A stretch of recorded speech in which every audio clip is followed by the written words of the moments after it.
1946 में जो भूल आपने की, आपके लोगों ने और खासतौर से सरदार पटेल ने तो 1948 3 जनवरी 1948 को चिल्ला चिल्ला के बताया। मेरे गुजरात के दोस्तों, पूरे देश भर के युवाओं, आपने वो स्पीच आज मौजूद है। अरे जब हम थे, जब हमारे पैदा हुए 65 में, तब से लेके अब तक उस स्पीच को सुनने का मौका नहीं मिला। वो आर्काइव में रखी हुई थी, क्योंकि उस वक्त तो सत्ताधारी ऐसे लोग थे, ऐसे तानाशाह थे जो आज बड़े लोकतंत्र की बात कर रहे हैं, उनके नकली वारिस। लेकिन आज आप खुशनसीब हैं। अपनी ताकत को समझिए, अपने आसपास का जो आज माहौल है, अपने आप को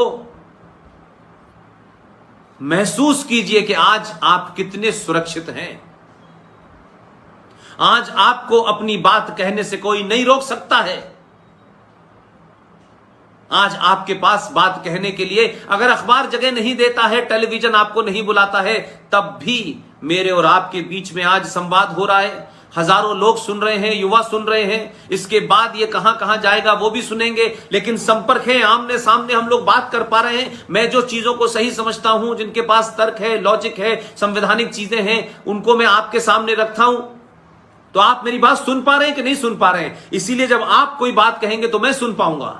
तो ये जो इस समय संचार क्रांति हुई है, इसका पूरा फायदा उठाइए और सवाल पूछिए कि 1946 में जो चुनाव हुआ था, जो हैदराबाद वाला, जो रामपुर वाला, जो आसाम वाला, और अब तो इतने हो गए हैं कि कोई बचे ही नहीं है, जो 30-35 करोड़ चिल्ला चिल्ला कर आपसे कहते हैं कि भारत के मुसलमानों ने अपनी मर्जी से यह देश चुना था, हम तो इस देश के साथ थे, हम तो पाकिस्तान नहीं गए, हमने जिना की बात तो नहीं मानी।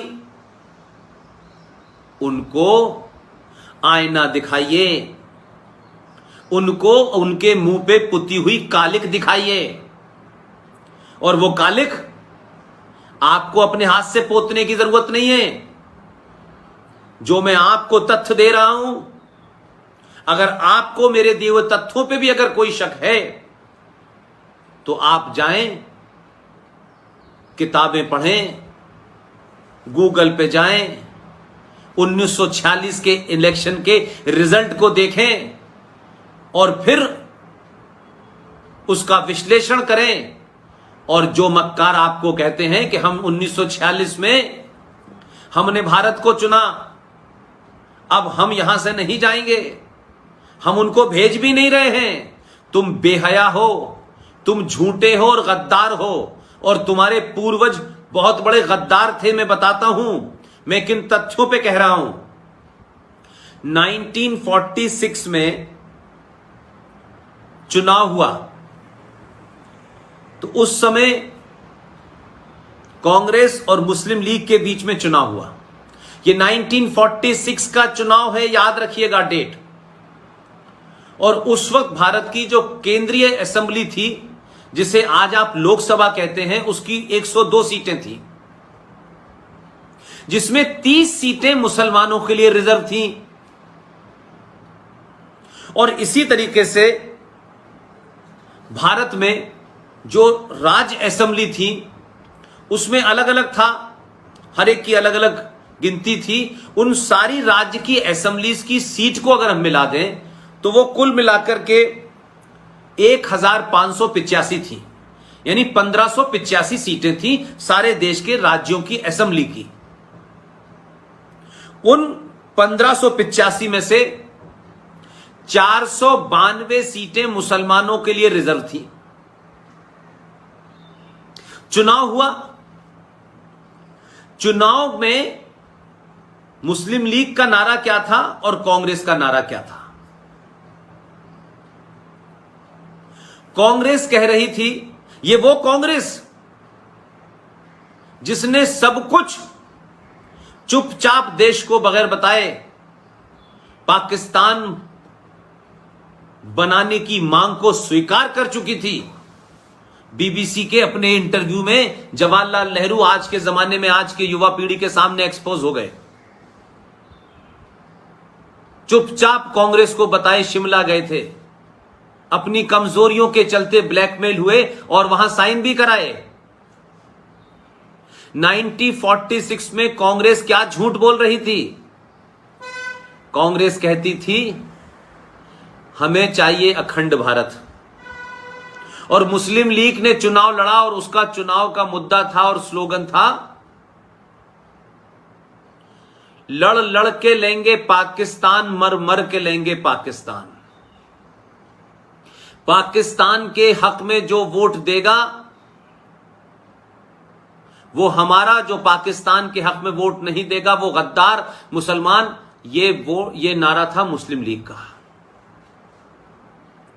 उस समय उत्तर प्रदेश में जो 66 मुसलमानों की सीटें रिजर्व थी, उसमें से 54 सीटों पे मुस्लिम लीग जीती और बची हुई सीटों पे भी कांग्रेस का मुसलमान जीता।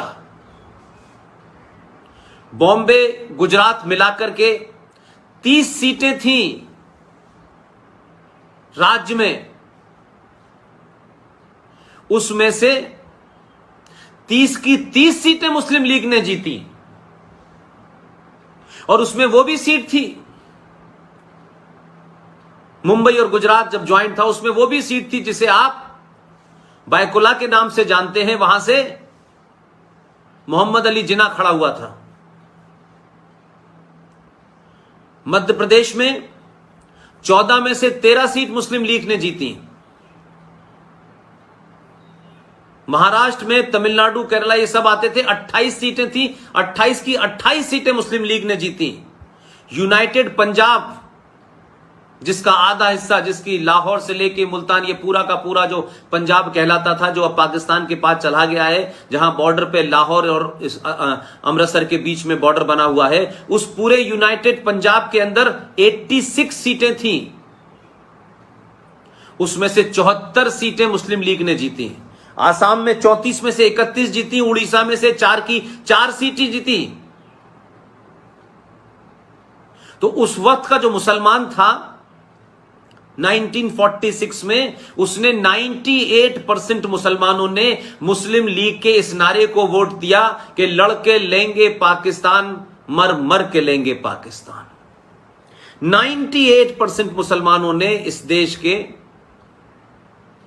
पाकिस्तान बनाने के हक में वोट दिया। लेकिन कितने शुरूड और मक्कार थे। पाकिस्तान 14 अगस्त 1947 को बन गया। 2% मुसलमान यहां से नहीं गए। उनका एजेंडा था पाकिस्तान बनवा दो, और पाकिस्तान बना कहां? जहां मुस्लिम लीग थी ही नहीं, जिसे आप नॉर्थ वेस्ट फ्रंटियर पाकिस्तान कहते हैं, जिसे उसका नाम बदल के अब खैबर पख्तूनख्वा कह दिया गया है, जिसकी राजधानी पेशावर है, जहां पेशावर से आपकी फिल्म इंडस्ट्री में पृथ्वीराज कपूर, राज कपूर, ऋषि कपूर, शशि कपूर और वो पूरा कपूर, जिस कपूर खानदान में अब तैमूर पैदा हो रहे हैं, विनोद खन्ना, दिलीप कुमार, ये सब वहां से भाग के यहां आ गए थे। उसका बॉर्डर अफगानिस्तान से लगता है। उस राज्य का नाम है खैबर पख्तूनख्वा। एक राज्य है सिंध और एक राज्य है बलूचिस्तान। इन तीनों राज्यों में मुस्लिम लीग कहीं नहीं थी। इन तीनों राज्यों ने कभी मुस्लिम लीग के पाकिस्तान बनाने का समर्थन ही नहीं किया। यूपी, बिहार और इधर नॉर्थ इंडिया के मुसलमान, और ये मक्कार जो है गोल टोपी लगाता है, छोटे भाई का पजामा, बड़े भाई का पजामा पहन करके, कुर्ता पहन करके जो घूमता है हैदराबाद में, जो 15 मिनट का टाइम मांगता है, एक रामपुर में है जो भारत मां को डाइन कहता है, ये कभी नहीं गए। इनके बाप दादे कितने मक्कार और गद्दार और झूठे थे। और दूसरी मक्कारी देखिए कि वो तो पाकिस्तान बनवा दिया, फौज में जो मुसलमान थे वो फौजी यहां से पाकिस्तान चले गए, और उसके बाद ये मक्कार मुसलमान जिसकी सोच में पाकिस्तान था, जिसने बनाया, इनकी तो सोच पाकिस्तान के साथ उसी दिन चली गई थी। इनका जिस्म यहां रह गया। इन्होंने कहा अब यहां रह करके हम यहां गंगा जमुना तहजीब की बातें करेंगे, भाईचारे की बात करेंगे, मिलजुल के हमने आजादी की लड़ाई लड़ी है। ये मूर्ख बनाया इस देश के हिंदुओं को और हिंदू नेताओं को, और दलाल नेताओं ने, मक्कारों ने हिंदुओं को बार बार यही समझाया। गांधी जी ने कहा नहीं, अगर कोई मुसलमान तुम्हारी गर्दन काटता है तो तुम्हें शांति से अपनी गर्दन कटवा लेनी चाहिए।